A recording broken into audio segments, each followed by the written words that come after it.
Glasser. I'm the Co-Chairman and Chief Executive of the Ben Uri Gallery, the London Jewish Museum of Art. And this video is to talk a little bit about the pressures that we've had to actually implement essentially censorship on this independent Jewish Museum of Art and our exhibitions. What you can see around you are some illustrations of over 25 works reflecting the crucifixion in the 20th century. We've monitored and surveyed the transition of a motif, and it has caused huge controversy. The question has been asked, should public funds be fulfilling institutions to address sensitive issues to its local community? And the answer is yes. Yes and yes, as long as it is done intelligently, it is done with sensitivity, and it is addressed from a scholarship basis rather than a sensationalist basis, or even worse, with the intention to offend.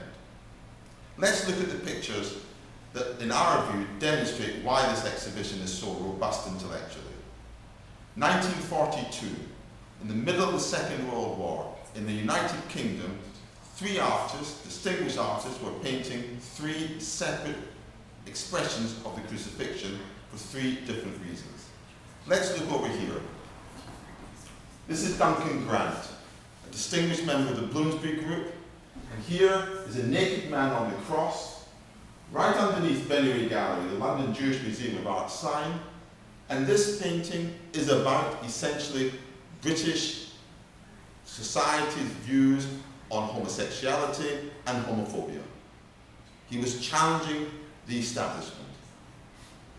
Let's look behind. Emmanuel Levy, the same year, who knows, maybe the same month, was painting this painting in Manchester, England, against what was happening in Germany, against the Holocaust, which the governments of Western Europe were refusing to acknowledge was happening. Yet an artist was standing here painting this painting of a Jew on the cross in front of and on top of a military cemetery.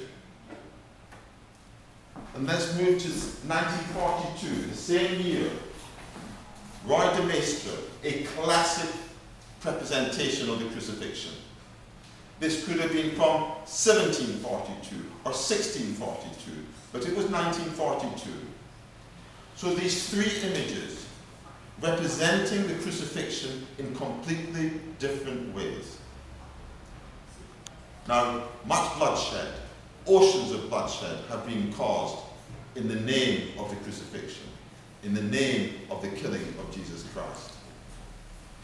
But does that mean that a museum, and particularly a Jewish museum, has to have taboos, has to have subjects that it will not address? After all, the Jewish Museum in New York addressed Nazi contemporary art within the Nazi format. Not from a sensationalist point of view, but it was addressing to show what actually still exists today in a very intelligent and scholarly way. Yet there was demonstrations. We were accused of being the only Jewish museum to have shown works about the crucifixion. Yet the Israel Museum showed a photographic exhibition only 5 or 7 years ago, a distinguished exhibition that met worldwide acclaim. It is true, this is the only British museum to have addressed the crucifixion in this format, showing 25 works over 100 years, showing the expression, the way that artists address the crucifixion, from the holy and sacred to the trivial, as can be seen downstairs when the representations from Details magazine, where you've got Kay Federline and Bobby Brown on the cross being accused by their wives of being crucified, of crucifying their wives. So that is what this exhibition is about.